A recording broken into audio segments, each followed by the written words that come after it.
Get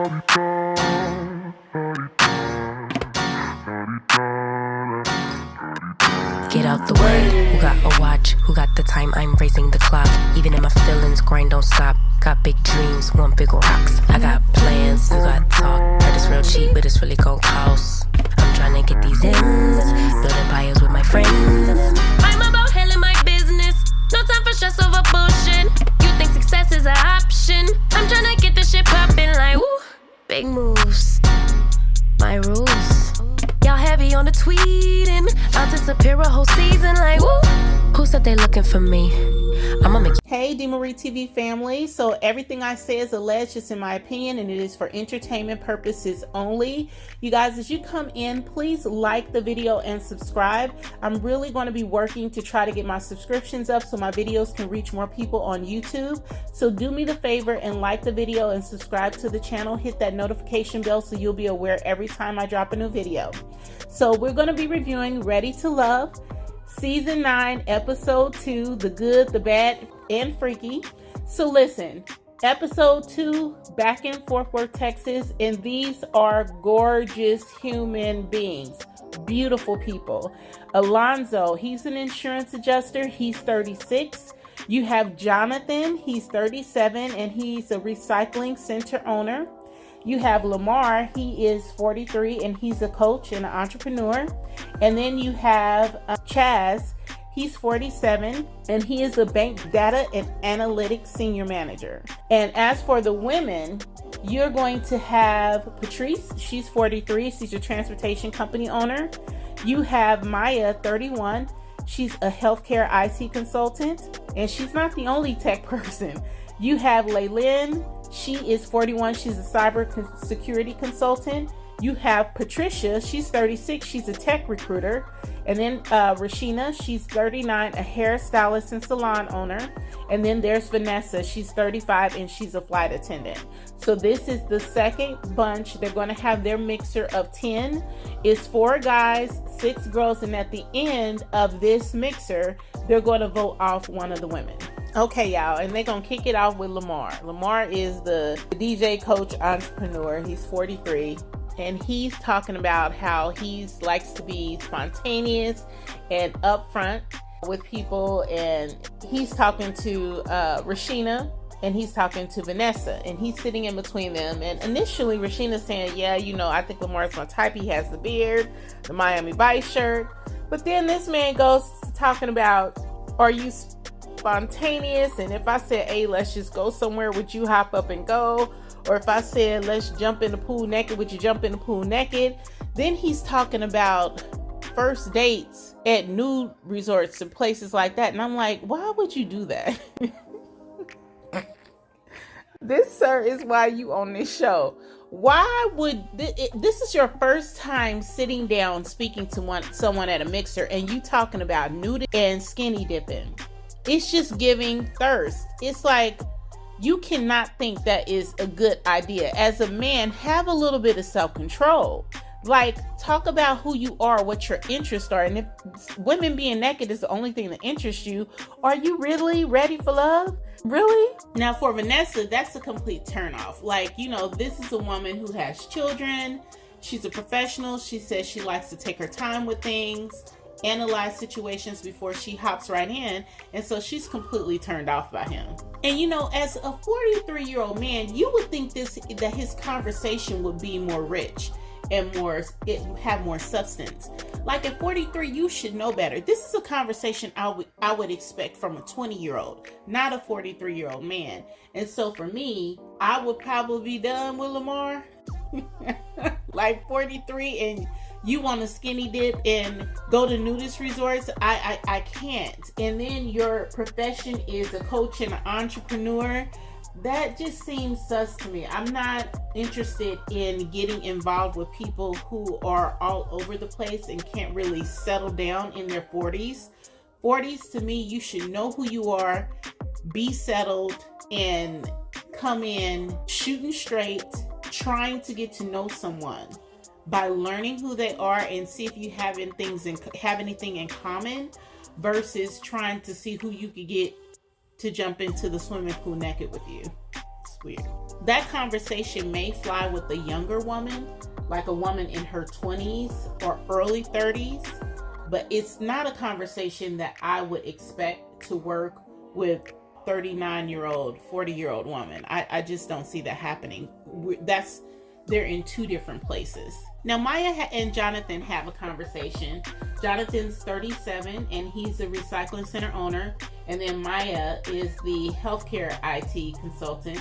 She's 31 and they have a really good conversation. They have a conversation about what they're looking for in a relationship, a little bit about, their history and past marriages and what was good about it and how they connected. And Maya talked about what she's wanting in a relationship, and there was a connection there. Jonathan says, and this is very insightful, he was talking about growing up watching people on television like Fresh Prince of Bel-Air. And I think a lot of us have grown up with those types of impressions. Like for me, it was A Different World. It was Cosby Show. And that's kind of how you learn certain things about dating and courting and relationships and college and marriage, or the ideal of what it is. And so I thought that was very interesting for him to say that, because a lot of times if you don't grow up in a two-parent household and you don't see that form of a healthy relationship, all you have to fall back on is kind of television and what you see on TV. Now, of course, we know that that's not real, but it still kind of gives you a kind of a framework and a blueprint to work with. So that was a really cool conversation. So Jonathan and Laylin are talking, and Laylin is from Sierra Leone and Jonathan is Nigerian, and that is an instant connection for them. So then Tommy shows up and he's telling everybody kind of what's going to happen today at this mixer. They're going to have the mixer. He lets them know that there's the previous 10 who had their mixer on episode 1. It's 4 men, 6 women. At the end of this mixer, one of the women are going to go home. So it's time to really dig in and get to know each other so that they can figure out, if they have anything in common and if it's anybody there that they like. I think there are some connections already being made. I think that Jonathan is a very good conversationalist. I'm like, he seems to be able to flow and talk with any other women. Lamar, probably not so much. One thing I do notice about these shows, the men, like on this particular mixer, there are 2 men that are tall and very skinny, lanky men.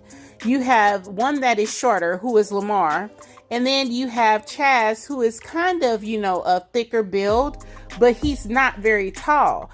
The women on these shows always have to be built and they have to be perfect bodies, but the men don't have to come that hard. To be perfectly honest, I think the women on this episode are far more attractive than the men that they gave them to select from. And I find that a lot on these shows. The women come in gorgeous. I mean, not an ounce of fat on them, looking like they are straight Barbie dolls. And then the men kind of just come in. It's like, what? It's not fair. It's not fair that women have to be held to this standard of looking perfect, and then the men can kind of look however they want. They have gorgeous women who are 10s in a room with men that are probably 6 or 7s, and there's no big bulky protector like body styles. None of that is happening here. It's just, so that to me it's a mismatch. But you do have some bigger built men on the first episode. So I suspect that a lot of the women from this mixer are going to really be attracted to the men from the next mix, the first mixer. I think that's going to happen, but we'll see. So Patrice, Vanessa, Chaz, and Rashina are sitting around and they're all talking and they're talking about what they do. And Patrice says she drives celebrities around the city. And then she also says she says she invented a $30,000 machine that does 200 Kegels in 1 minute. Girl. Before she became celibate. Y'all do what y'all want with that information. Rashina looking at her like, girl, please.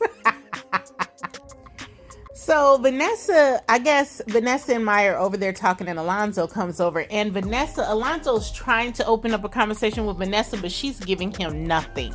Like nothing. He's like, yeah, so what do you do if you've been married? And she's just not responding to him. She's just looking at him crazy, and I'm like, girl. Maya gets up and leaves is so uncomfortable. But I think it's safe to say that Vanessa's not checking for Alonzo, and he's probably not her type. I think by doing this, Vanessa's probably going to be up on the chopping block. She has to get to a place where she can open up more. And even if you're not romantically interested in somebody, you still have to keep in mind in this type of situation that they're checking for you too. They're trying to find qualities about you that they like, or they're going to vote you off at the end of the night. I just feel like she's a little closed off and not giving people things based upon whether she's attracted to them, but not thinking strategically about the game.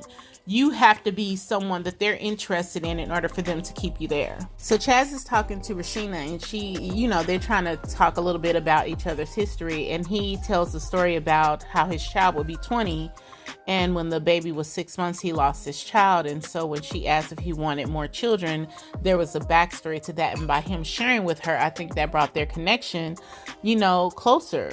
She understood, and I just feel like that right there was a really good conversation, and they really connected. So I like to see where the Rashina and Chaz connection goes, or if someone else from the other mixer can come along and break that up a bit. But right now, I like these two. So Patrice and Alonzo are having a conversation, and look, the sparks is flying. I'm like, what? Patrice is 43, light-skinned, gorgeous, but she got tattoos all up and down her arm. And then Alonzo, to me, he looks a little, he's an insurance adjuster. He looks a little, I thought he was kind of nerdy, but they are connecting. The sparks are flying. And so they are already exchanging numbers.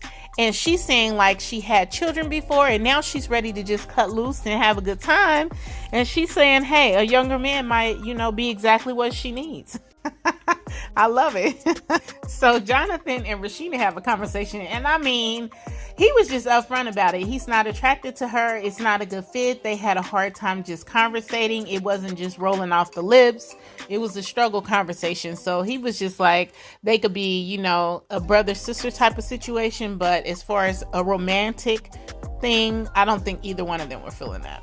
So this mixer is taking place at a hotel. I don't know which hotel, but it's at a hotel, and they're going inside the hotel to play. The mixer was around the pool area. That's where they were talking, eating, and drinking. And they're going inside to play a game called Good on Paper. So here is the reverse of last week. So the ladies are going to have a horseshoe. When they hear something about the man, they're going to hold up the horseshoe with the name of the man that they think that characteristic belongs to.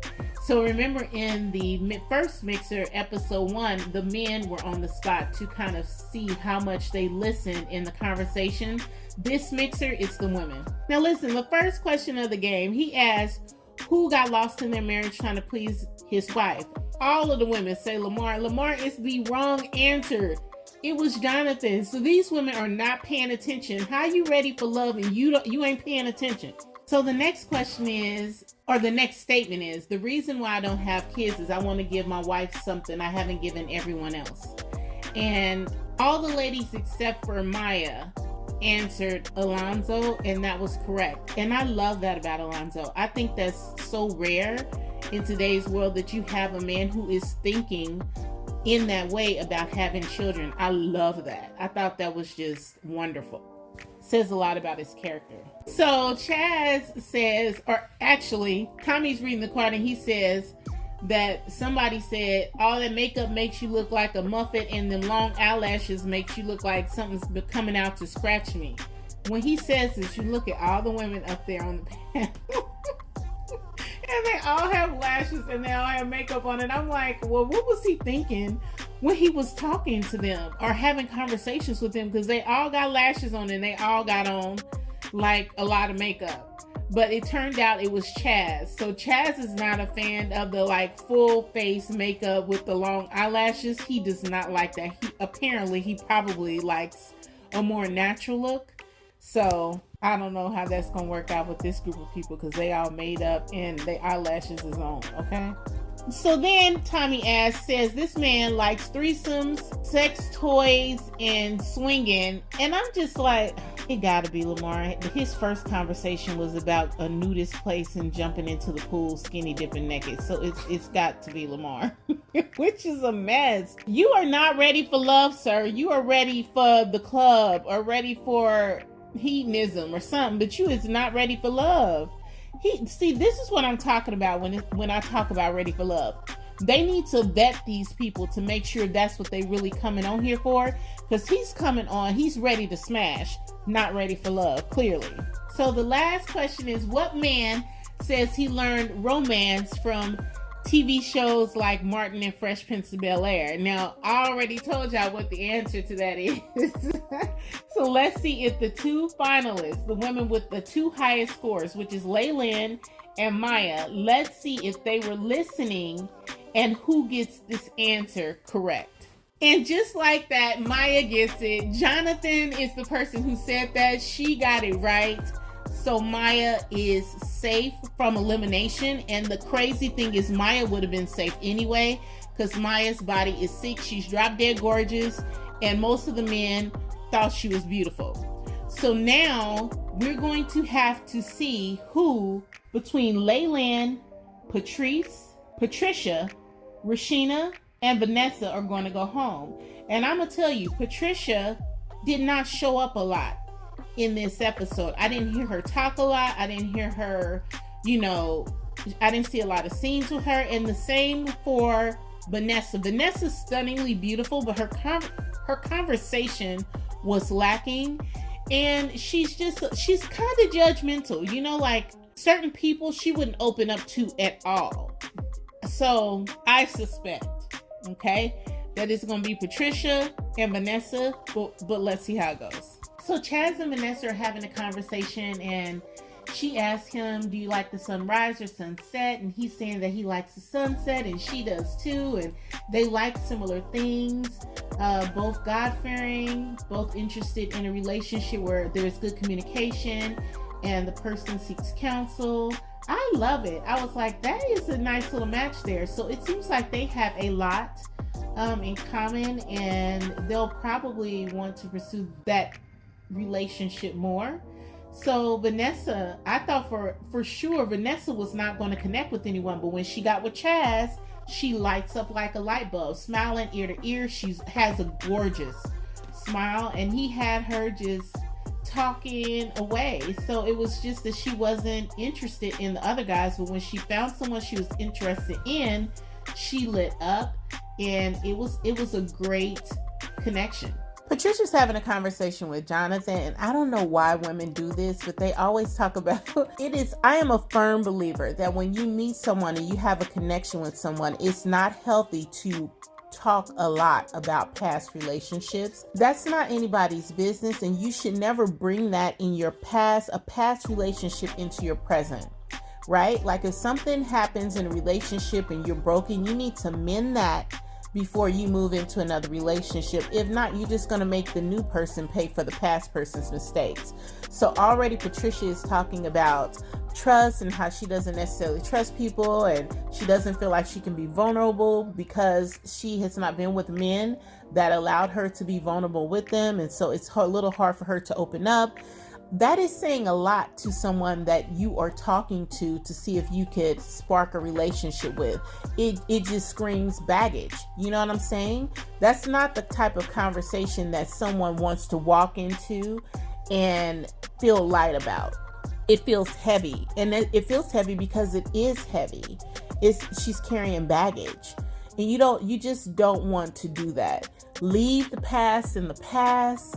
If something doesn't work out, love like it never happened, and just start over with the clean slate. In order to do that, you got to heal from whatever issues there were in the past and then just move forward. But please don't think you can go forward looking back. You can't do that. You have to be open but you can't let everybody into your space. I get that, but you do have to be open and positive and not talk about so much negative stuff, because if there is somebody out there that is not necessarily doesn't necessarily have good intentions, you're letting them know that you've been vulnerable to the bullshit before, and you don't want to do that. You don't want to do that. By the time that conversation ended, Jonathan looked like, oh, okay, I'm not doing this. Like, he just looked like, this is a lot and I'm not interested.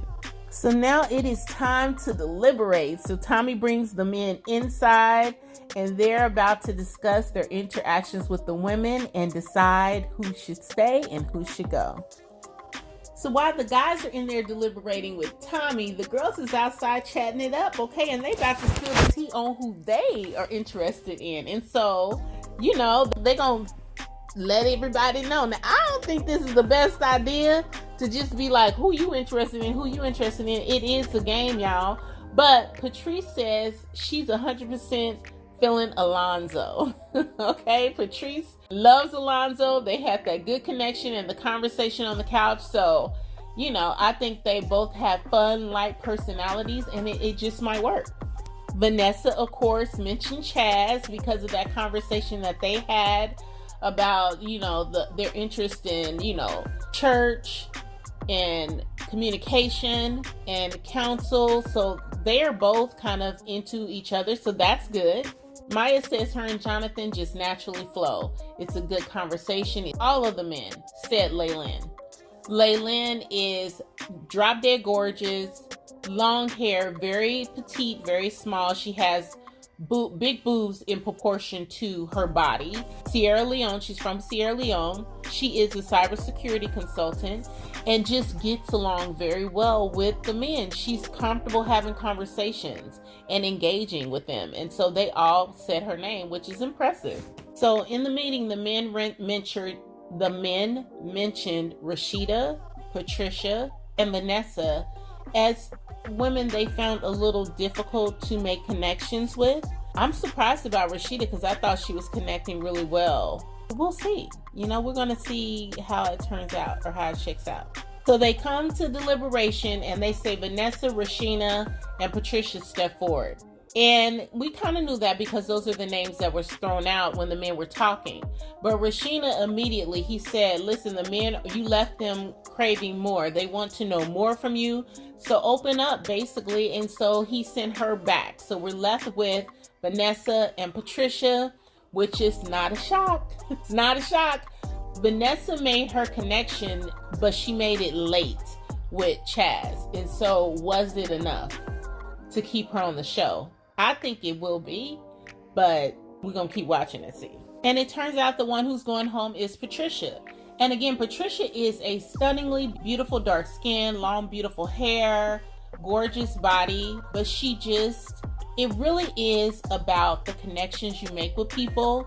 And she was bringing in and bringing up too much negativity. And that makes a person feel like, you know, if they try to rock with you, it'll be tumultuous. It'll be a heavy lift. So I guess the overall message is when you go into a situation and you're trying to get into a relationship and meet people, open up, talk about who you are, talk about what you want, talk about your visions, where you want to go, but do not talk about history and issues and problems, because no one wants to take that on. And I think that's 100% what got Patricia eliminated this episode, because of what she was saying to the men and what she was talking about to the men. She wasn't talking about a future. She was talking about her past. And so they couldn't see themselves in that, right? Another good episode. I am so interested to see what is going to happen when these two groups come together, because that's just it's going to mix some things up. And I want to see how they gel, how they mesh, and if connections that have already been made are upset by the new people that come into the group. So let me know what you guys think. Did you like the episode? Let me know. I mean, I think this is a gorgeous group of people. I think there are more opportunities for love in this group than I've seen in the recent past. And I mean real solid relationships that could happen out of this group of people if they're serious about really wanting that. So drop me some comments, like the video, subscribe to the channel, and hit that notification bell so you're notified every time I drop a new video. And I'll see you guys next week for episode 3. Get out the way. Who got a watch? Who got the time? I'm raising the clock. Even if my feelings grind don't stop. Got big dreams.